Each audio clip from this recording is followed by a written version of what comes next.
अब हम कुछ प्रैक्टिस करते हैं, डोमेन रेंज के कुछ क्वेश्चंस देखते हैं। पहले हम सीबीएसई लेवल का ही क्वेश्चन उठाएंगे कि आपके 11-12 के एग्जाम में कैसे क्वेश्चंस आते हैं और उनको सॉल्व करने का तरीका कैसा होगा। उसके बाद जब 11-12 पे आपका कमांड हो जाएगा तब हम बताएंगे कॉम्पिटिटिव लेवल के क्वेश्चंस, कॉम्पिटिटिव लेवल भी बताएंगे। और जहाँ कहीं भी दिक्कत हो आप बोलोगे यहाँ ये कैसे हुआ, वहाँ पे हम आपको दोबारा रिपीट करके समझाएंगे। अगर क्वेश्चन आता है find the domain and range fx is equal to 2x minus 1 upon x plus 3, fx is equal to 2x minus 1 upon x plus 3, इसका डोमेन भी निकालना है। डोमेन का मतलब मैंने समझा दिया कि ये fx जो है एक मशीन है, ध्यान से सुनना, fx जो है एक मशीन है और ये मशीन का वो हिस्सा है जिसमें मटेरियल डालना है। कोई भी कंपनी होता है उसमें मशीन्स होते हैं, उसमें हम कच्चा माल डालते हैं, फिर प्रोडक्ट निकल के तैयार होता है ना। अब तेल बनाने वाली मशीन है, तेल पेरने वाली मशीन है, और उसमें गेहूं ले जाके डाल दो तो क्या होगा, वो तेल थोड़ी निकालेगा, वो मशीन चौक हो जाएगा है। अब तुम्हारे घर में जूस निकालने वाला मशीन है और तुम उसमें गन्ना पेरना शुरू कर दो, गन्ना जो होता है उसको पेरना शुरू कर दो तो गन्ने का जूस पियो क्या? नहीं। यही सब चीज ध्यान रखना होता है कि ये जो मशीन है इसमें आपको डालना क्या है, जो आप डालोगे वही डोमेन होगा। अब डालने का मतलब ये मत समझना कि हम कुछ भी डाल देंगे लाके। अभी एग्जांपल दिया कि मशीन क्या डिमांड करता है, और मशीन की डिमांड का पता चलता है इन दो बातों से जो पहले भी बताया कि फंक्शन अगर P अपॉन Q के फॉर्म में है तो Q 0 के बराबर नहीं होना चाहिए, और फंक्शन अगर रूट में है तो क्या करोगे, रूट के अंदर की क्वांटिटी को greater than is equal to 0 डालोगे। इन्हीं दो चीजों को अगर सीख जाते हो तो डोमेन रेंज तुम निकालना सीख जाओगे। अब ये जो मशीन तुम्हारे सामने fx है, इसको ध्यान से देखो कि इन दोनों में किस फॉर्म में है। बच्चे पूछते हैं कि अगर दोनों में से किसी में ना हो तो क्या करेंगे? अरे किसी में ना हो तो कुछ नहीं करना है, फिर तो वो मशीन ऐसा है ना कि कुछ भी डाल दो सबको पेर पार के निकाल देगा। तो अगर मान लो कि फ्रैक्शन में नहीं है और रूट में नहीं है तब तुम्हारा डोमेन क्या होगा, ऑल रियल नंबर। अरे सबसे बड़ा नंबर ग्रुप रियल नंबर होता है, उसी में से बचाना है ना कि क्या क्या नहीं डाल सकते, वही तुम्हारा डोमेन हो जाएगा। जो डाल दोगे वो डोमेन हो गया, है ना। अब यहाँ देखो ये फ्रैक्शन में है, P अपॉन Q के फॉर्म में है, तो इसका सॉल्यूशन कैसे करोगे? लिखोगे कि ये fx जो है, fx रियल नंबर को बिलोंग करेगा यदि, कब बिलोंग करेगा, रियल नंबर को कब बिलोंग करेगा। यहाँ देखो अगर फंक्शन P अपॉन Q के फॉर्म में है तो Q को 0 नहीं होना चाहिए, Q 0 नहीं होना चाहिए। Q क्या है, इसमें Q क्या है, x प्लस 3Q है। अच्छा बिना सॉल्व किए तुम सब आंसर बता रहे हो, बोल रहे हो मैं सुन रहा हूँ। यहाँ सर यहाँ -3 नहीं होगा, क्योंकि अगर -3 डाल देंगे तो -3 + 3 0 के बराबर हो जाएगा, और ये 0 पूरे को क्या करेगा, इन्फिनिटी कर देगा। ये तो बिना सॉल्व किए पता चल गया। हाँ ठीक है, तुम कॉम्पिटिटिव के एग्जाम कर रहे हो, वहाँ डायरेक्ट आंसर दे दो कि इसका जो डोमेन होगा -3 को छोड़ के सारा रियल नंबर। -3 को छोड़ के हम कुछ भी यहाँ पे डालेंगे कोई खतरा नहीं है। लेकिन अगर तुम सीबीएसई बोर्ड या बिहार बोर्ड या यूपी बोर्ड या आईसीएसई बोर्ड, किसी भी बोर्ड का एग्जाम दे रहे हो तो वहाँ एक्सप्लेन करना पड़ता है, तो वो भी आपको सीखना है। तो यहाँ क्या लिखोगे, fx का वैल्यू रियल नंबर होगा इफ, अब इसका जो उपचार है P अपॉन Q का उपचार क्या है, Q is not equal to 0, ये उपचार लगा दो, Q हो गया x plus 3, if x plus 3 is not equal to 0, यानी x is not equal to -3, और x को क्या बोलते हैं, x को ही तो बोलते हैं डोमेन, x को डोमेन बोलते हैं, और y या fx जो होता है इसको हम रेंज बोलते हैं। यानी हमें ये पता चल गया, x मत पढ़ो, x की जगह पे एक बार डोमेन बोल के पढ़ो। Domain is not equal to -3, Hindi में डोमेन -3 नहीं होगा तो क्या होगा, ऑल रियल नंबर -3 को छोड़ के, यानी यहां पे क्या लिख दोगे, therefore domain is all real number except -3, ऐसे निकालते हैं डोमेन। इतना आसान है। अच्छा अब रेंज निकालना है।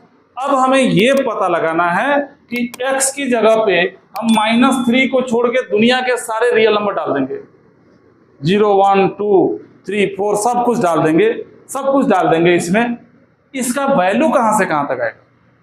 रेंज वही होता है ना। अब बताओ, ऐसे तो पता लगाना मुश्किल होगा कि इसका वैल्यू कहाँ से कहाँ तक आएगा। इसका भी एक तरीका बनाया गया है।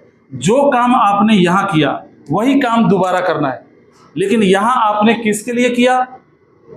y के लिए किया। y रियल कब होगा? जब रेंज निकालोगे तब देखोगे x रियल कब होगा। यानी एक नया काम करना होता है। क्या करोगे?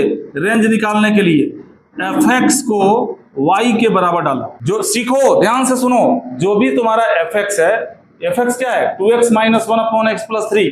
इस 2x minus 1 upon x plus 3 इसको आपने डाल दिया y के बराबर। अब यहां देखो, यहां क्या था?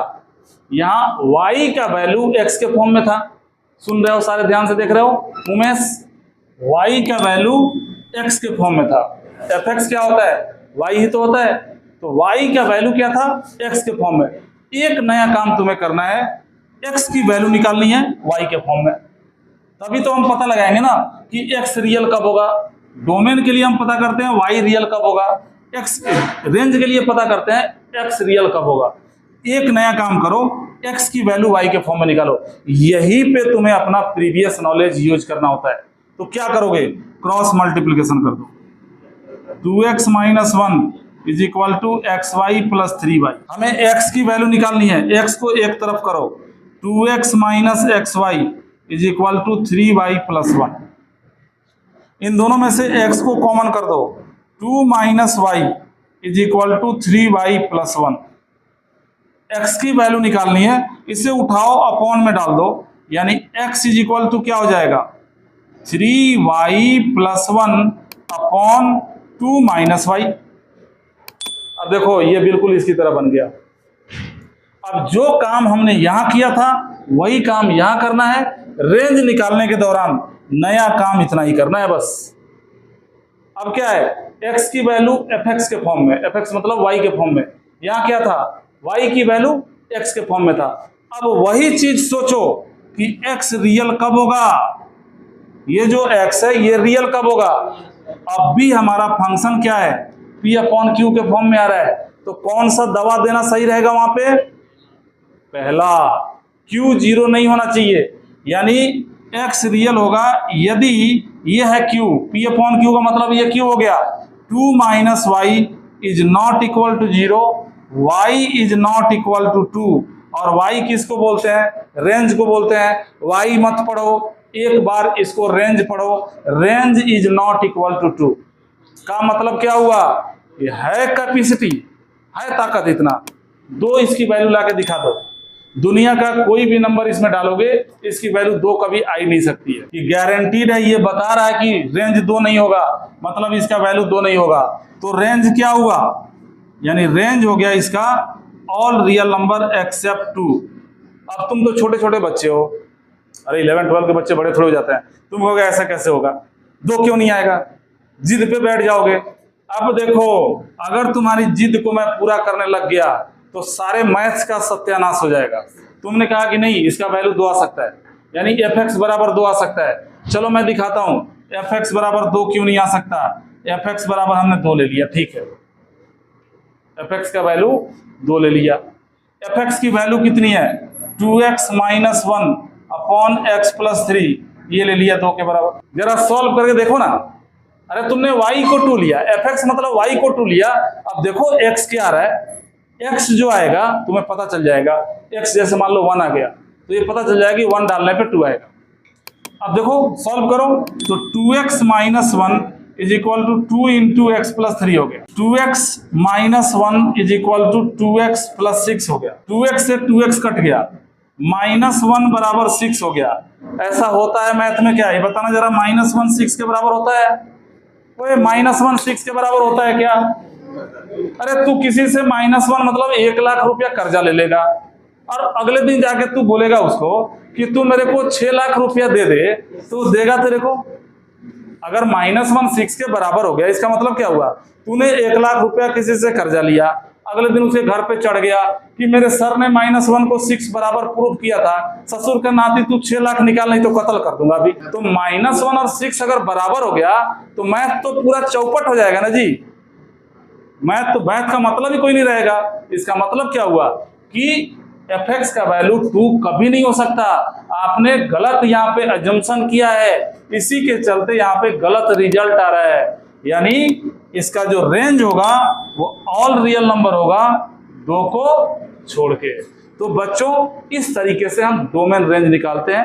एक क्वेश्चन से काम नहीं चलेगा, अलग अलग वैरायटीज के कुछ और क्वेश्चंस आपको करने पड़ेंगे और कुछ और चीजें। ये जो फैलेसी मैंने दिखाया, ये मैथमेटिक्स की फैलेसी है, और भी फैलेसी दिखा रहा हूं मैं तुम्हें, जिसमें गलतियां ढूंढने से नहीं मिलती। अगर आपको कंसेप्ट पता है तब भी गलती ढूंढ पाओगे,